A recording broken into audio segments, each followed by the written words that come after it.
السلام عليكم، كي دايرين؟ لاباس عليكم؟ نتمنى ان شاء الله تكونوا بخير وعلى خير وتكونوا في احسن الاحوال. نتوما كتشاهدوا هاد لا فيديو ديال اليوم ان شاء الله. اليوم ان شاء الله غادي نصيبوا الكيكه ديال ديما اللي كنصيبوا ديما، راه كتجي زوينه. كتجي هشيشه وكتجي قطنيه ولذيذه بزاف. الا عجبكم الفيديو ما تنساوش ديروا جيم وبارطاجيو القناه مع اصدقاء باش دائما يوصلكم الجديد. ونبداو بسم الله على بركه الله. هنا عندي 4 ديال البيضات مغسولين ومسوحين. انا استعملت عندي البيض الصغير، استعملت 4. نتوما اللي عندكم الكبير استعملوا غير 3 يكفيو. ناخذ واحد الاناء نحطوا البيض ديالنا،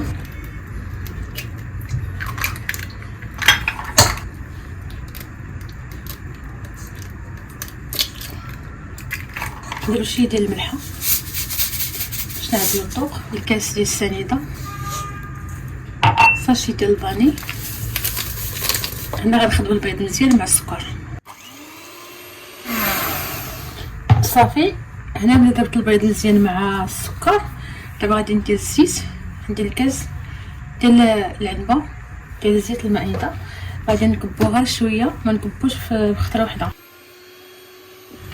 صافي. ملي درنا الخليط ديالنا كامل لهذا الشكل، غادي نستعمل واحد الياغورت النكهه الاناناس. شنو تستعملوا اي نكهه كتفضلوها. انا غادي نستعمل 2 كيسان ديال الطحين.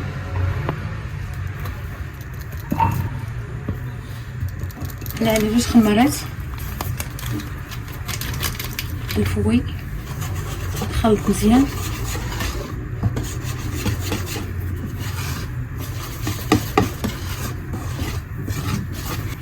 صافي ملي خلطت الطحين ديالي مزيان، القوام ديال الكيكه يجيكم هكذا، ما يكونش ملخوف ما يكونش ثقيل، باش كتجينا الحلوه ديالنا ما كتكونش ثقيله، كتجي مهويه ومفشه.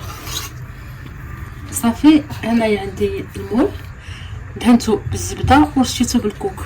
دابا غادي ندخل فيه الكيك ديالنا، كنهزوها الفوق باش نخرج داك الهواء اللي كيكون في كيكون يعني لداخل.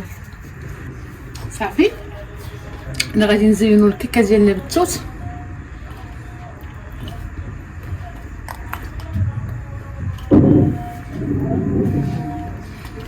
ما نشعلوها على 180 درجه يا البنات. غادي نحطوها في الوسط ديال الفران ونعاود نقصوا الفران على العافيه مهيله. غادي نزينوها باللوز اللي فيه اللي من فوق.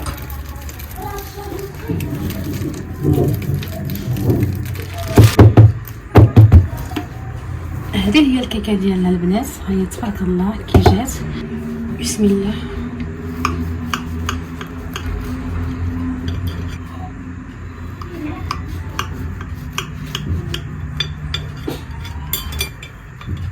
شوفوا تبارك الله الكيكه، يا سلام، مهويه ومفشه والمذاق ديالها رائع جدا. شوفوا تبارك الله، شوفوا طيبه مزيان.